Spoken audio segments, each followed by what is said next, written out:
Olá, galera do 8º ano, tudo bem com vocês? Vamos falar hoje sobre Guerra do Paraguai. Bom, para a gente entender Guerra do Paraguai, a gente precisamos nos localizar historicamente. Estamos falando então de segundo reinado. Dom Pedro II assume o trono em 1840, muitas coisas vão acontecendo, mas duas questões são muito centrais nesse segundo reinado.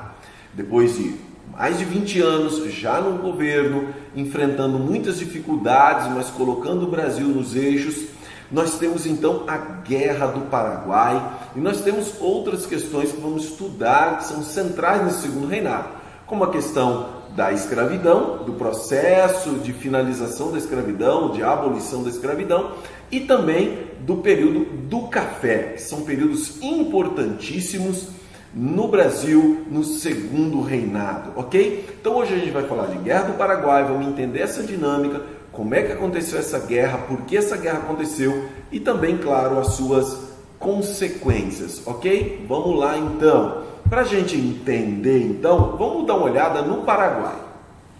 Só para fazer justiça, né? Esse material é do Colégio Santa Cecília. Colégio Santa Cecília de Fortaleza, uma parte do material do professor, muito bom o material que eu estou utilizando, ok? Fiz um recorte aqui do que eu precisava do material. Vamos lá, então o segundo reinado, vamos entender o Paraguai para a gente saber por que o Paraguai quer provocar os outros países vizinhos. Por que ele está tão se achando desse jeito? Bom, primeiro a gente tem que pensar no primeiro presidente, aí, José Gaspar Rodrigues de França. Quando ele assume o poder, ele tem uma república ditatorial, uma economia fechada, nacionalista. Então, nesse primeiro momento, o Paraguai está fechado ainda, rastejando, se organizando após a independência em 1811.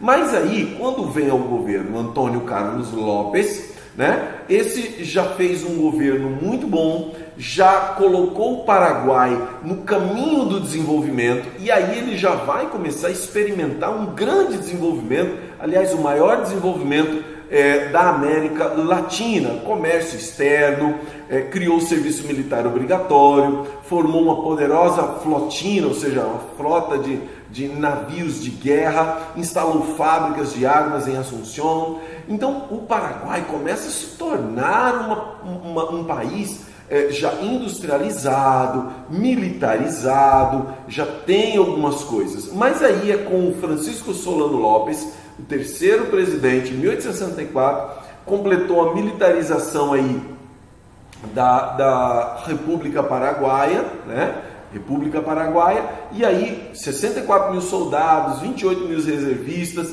enquanto, só para você ter ideia, no Brasil você tinha 18 mil e na Argentina apenas 8 mil. Paraguai não tinha dívida externa, o analfabetismo era mínimo, praticamente não tinha analfabetos, é um exagero dizer que não tinha, né? Aí, mas só uma correçãozinha, muito pouco, muito baixo. O desemprego era baixíssimo também e possui uma indústria siderúrgica muito forte, né? Então, quer dizer, ele estava muito avançado, muito à frente em relação aos outros países. Pois é, o Paraguai que a gente vê hoje, um país tão pobre, tão atrasado, já foi uma grande potência. Mas aí surgem algumas teorizações errôneas para os motivos.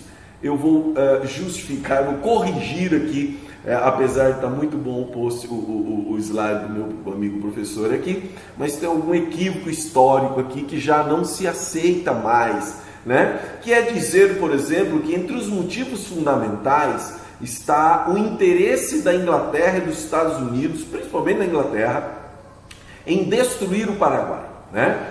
Muito tempo, da década de 60, 70, 80, muito se falava sobre isso, né? Nos livros daquela época, que ainda são estudados até hoje, que a Guerra do Paraguai ela foi motivada pelos ingleses para que os ingleses, para que o Brasil, Argentina e Uruguai destruíssem o Paraguai, porque o Paraguai estava pegando um caminho de se tornar uma potência aqui, de autonomia, até concorrência com a Inglaterra. E aí a Inglaterra então teria influenciado o Brasil principalmente o Brasil, mas também Uruguai e Argentina, a destruírem o Paraguai.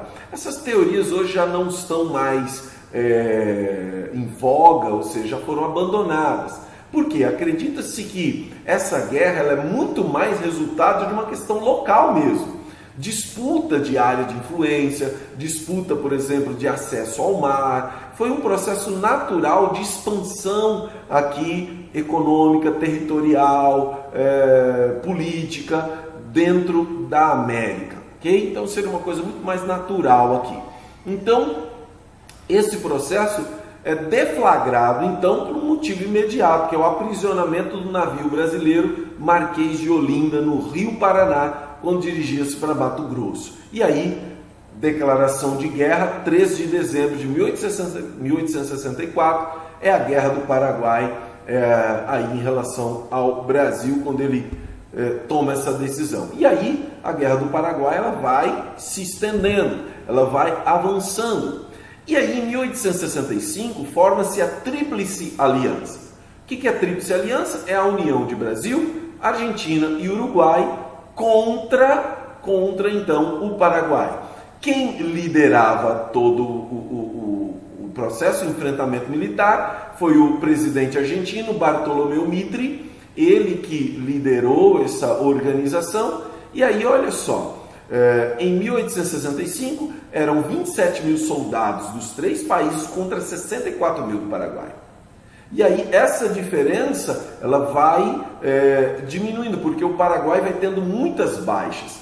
Olha só, 4 anos depois, quantos soldados paraguaios tem? Apenas 13 mil. Por quê? Morrem muitos soldados, vão morrendo muitos soldados. Os soldados dos aliados estão numa condição estratégica melhor e acabam se dando melhor no combate, né? Só para a gente entender o balanço da guerra, existem muitas batalhas, a gente não tem tempo aqui, senão vocês não assistem a aula, fica muito longa, né? Mas muitas batalhas interessantíssimas, batalha de Riachuelo, várias batalhas importantes, que ora o Brasil estava perdendo, os aliados perdendo, ora eles estavam avançando, mas avançaram bastante e acabaram trazendo a derrota do Paraguai. Para o Paraguai foi um desastre essa guerra.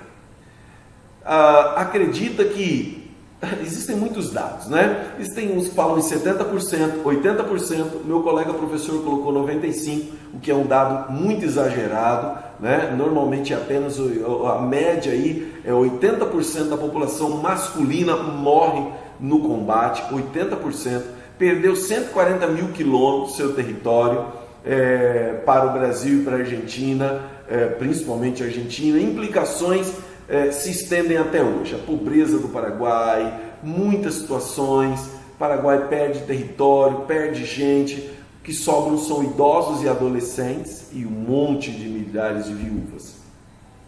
Para a Argentina, possuía na época 1,5 milhão de habitantes, perdeu 18 mil soldados, o Uruguai teve menos perdas ainda, e para o Brasil incorporou territórios, garantiu ligação fluvial com o Mato Grosso, né, com o sul do Mato Grosso, conservou então a hegemonia, ou seja, a liderança da região, que tem até hoje, né, o Brasil ainda é o principal país da nossa região, mas perdeu bastante soldados, né? 23.917 soldados mortos em combate.